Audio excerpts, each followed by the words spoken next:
నీళ్ళు వచ్చేది.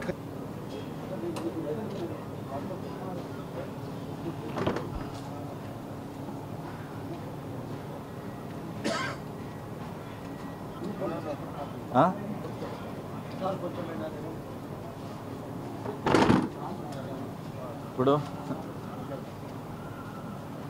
తర్వాత ముఖ్యంగా నిన్న షర్మిలమ్మ గారి స్టేట్మెంట్ కానీ, ఆ తర్వాత ఆమె కడపకు పోటీ చేస్తూ ఉండడం కానీ నిన్న ఇడుపులపాయలో డిక్లేర్ చేయడం జరిగింది. ఇన్ని రోజులు అందరూ కూడా అంటే సాక్షి పేపర్ కానీ, సజ్జల రామకృష్ణారెడ్డి కానీ, అటు సైడ్ నుంచి ప్రతి ఒక్కరు కూడా మాకు వివేకానంద రెడ్డిని చంపాల్సిన అవసరం ఏముంది, మాకు ఆయన్ను చంపితే మాకు వచ్చే లాభం ఏంటి, అసలు ఆ హత్యకు ఏదైనా కూడా మోటివ్ అనేది ఉండాలి కదా, ఆ మోటివ్ గురించి ఏంటి, ఆ మోటివ్ లేకుండా మర్డర్ ఎట్లా జరుగుతుంది, ఇంత చిన్న ఈ విషయం కూడా మీరు ఎట్లా మర్చిపోతారని మా గురించి మాట్లాడడము. అంటే హత్యకు ఏదైనా జరిగేటప్పుడు మోటివ్ ఉండాలా అనేది వాళ్ళ పాయింట్. నిన్న తర్వాత మొన్న ఈ మధ్య షర్మిలమ్మ గారు మాట్లాడి చాలా క్లారిటీగా హత్యకు కావాల్సిన మోటివ్ కూడా ఆమె చెప్పడం జరుగుతూ ఉంది.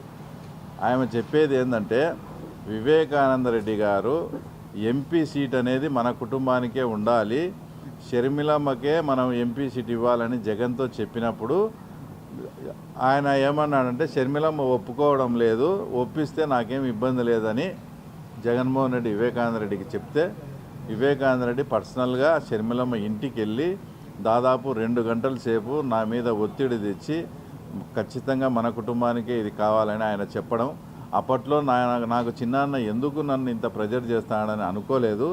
తర్వాత ఆయన మర్డర్ జరిగి ఇప్పుడు ఈ విషయాలను తెలిసిన తర్వాత నాకు ఇప్పుడు అర్థం అవుతా ఉంది అని ఆమె చాలా క్లారిటీగా చెప్పింది.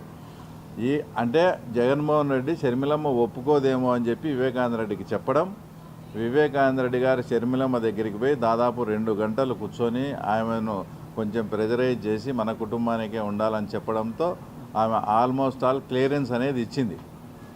ఆ క్లియరెన్స్ ఇచ్చిన తర్వాత అదే విషయాన్ని వివేకానంద రెడ్డి జగన్ రెడ్డి కూడా చెప్పడం జరిగింది.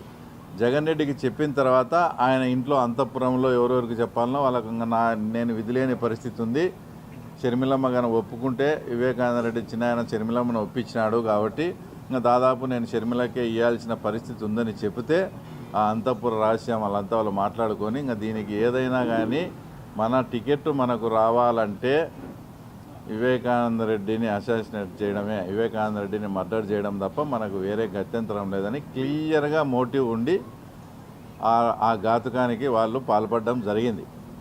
ఆమె ఇంకో విషయం ఏం చెప్పిందంటే నిన్న చాలా క్లారిటీగా అసలు చిన్నాన్న వచ్చి నన్ను భంగపోయి అంతసేపు చెప్పిన తర్వాత ఆ తర్వాత ఇవన్నీ పర్యవసానాలు జరిగినప్పుడు ఆ చిన్నాయన మర్డర్ చేసినప్పుడు ఎవరైతే మర్డర్ చేశారని ఆరోపణలు ఎదుర్కొన్నారో నేనన్నా ఆరోపణలు ఎదుర్కొన్న వాళ్ళని చెప్తున్నా. నిన్న షర్మిల దాంట్లో చాలా క్లారిటీగా చిన్నాయన చంపిన హంతకులనే చాలా క్లారిటీగా ఆమె మాట్లాడడం జరిగింది. మా చిన్నాన్నను చంపినారని ఆరోపణలు ఎదుర్కొంటున్న వాళ్ళనే చాలా అహంకారంతో మళ్ళీ పోటీకి పెట్టినప్పుడు నేను పోటీ చేయాల్సిన అవసరం ఏర్పడింది ఇక్కడ, అందుకే నేను పోటీ చేస్తానని కూడా ఆమె క్లారిటీగా చెప్పడం జరిగింది.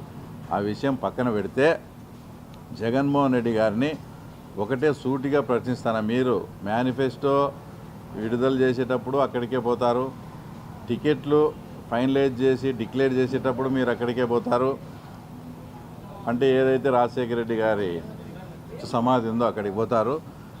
నా బిడ్డ అతను మీ బిడ్డను అని చెప్పుకుంటే జగన్ రెడ్డి ఈరోజు రాజశేఖర రెడ్డి గారి బిడ్డ పోటీ చేస్తూ ఉంటే ఒకసారి మీరు కూడా ప్రతి ఒక్కరూ పోయి ఇడుపులపాయకి ఎందుకు ఆయనకు ప్రేయర్ చేసి ఆయన ఆత్మ శాంతి చేకూర్చాలని మీరు ప్రేయర్ చేసి అక్కడ విడుదల చేస్తూ ఉన్నారే. జగన్మోహన్ రెడ్డి గారిని సూటిగా ప్రశ్నిస్తూ ఉన్నాం.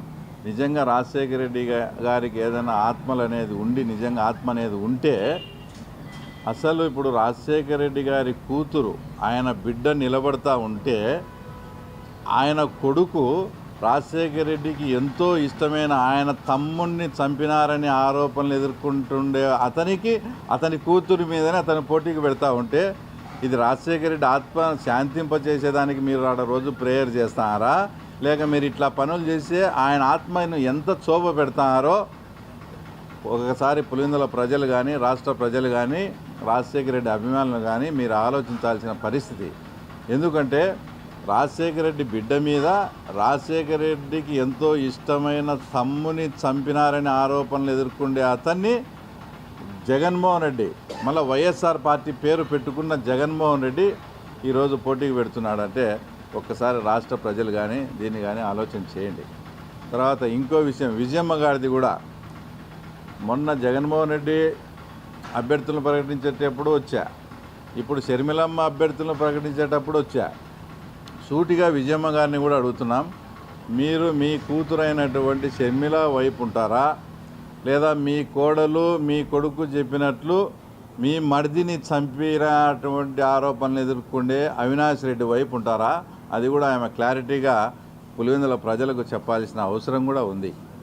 తర్వాత ఇంకో విషయం ఏంటంటే, ఇన్ని ఆరోపణలు కుటుంబ సభ్యులు అంతా కూడా వేలెత్తి అవినాష్ రెడ్డి వైపే చూపిస్తూ ఉన్నారు. నేనైతే అవినాష్ రెడ్డి ప్లేస్లో కానీ ఉంటే ఇన్ని ఆరోపణలు ఎదుర్కొనేది ఎంపీ సీటు గురించి అనేది క్లియర్గా అందరికీ అర్థమవుతా ఉంది. పులివెందుల ప్రజలకు, రాష్ట్ర ప్రజలకు కూడా ఈ ఎంపీ సీటు కోసమే ఇదంతా జరిగిందని. నిజంగా నీలో సిగ్గు శరం అనేది ఏదన్నా ఉంటే ఇప్పటికే నువ్వు పులివెందుల ప్రజలకు ప్రచారం చేసుకునేదానికి కూడా తప్పించుకొని తిరుగుతూ ఉండవు. ప్రజాస్వామ్యం అంటే నీకు ఏమాత్రం నమ్మకం ఉన్నా, తర్వాత పులివెందుల ప్రజల పట్ల ఏమాత్రం నీకు నమ్మకం ఉన్నా కూడా నువ్వే మీ అన్న దగ్గరికి కానీ మీ అన్న మీ ఇద్దరు జగన్ రెడ్డి మాట్లాడుకొని ఇంత జరిగేదంతా కూడా ఎంపీ సీటుకి అంటున్నారు కదా, ఆ ఎంపీ సీటే నాకు వద్దని నీ అంతకు నువ్వే స్వచ్ఛందంగా తప్పుకుంటే కూడా తప్పుకోవాలని కూడా మేము డిమాండ్ చేస్తున్నాం. నిజంగా జగన్మోహన్ రెడ్డి కూడా నీలో రాజారెడ్డి రక్తము, రాజశేఖర రెడ్డి రక్తం అనేది నిజంగా ప్రవహిస్తూ ఉంటే రాజశేఖర రెడ్డి బిడ్డకు మీ చిన్నాయనను చంపినారని ఆరోపణలు ఎదుర్కొంటే అవినాష్ రెడ్డిని ఎట్లా పోటీ పెడతావు? ఖచ్చితంగా మీరు ఆ పోటీ నుంచి తప్పుకోవాలని కూడా తర్వాత మేము డిమాండ్ చేస్తున్నాం పులివెందుల ప్రజల తరపు నుంచి.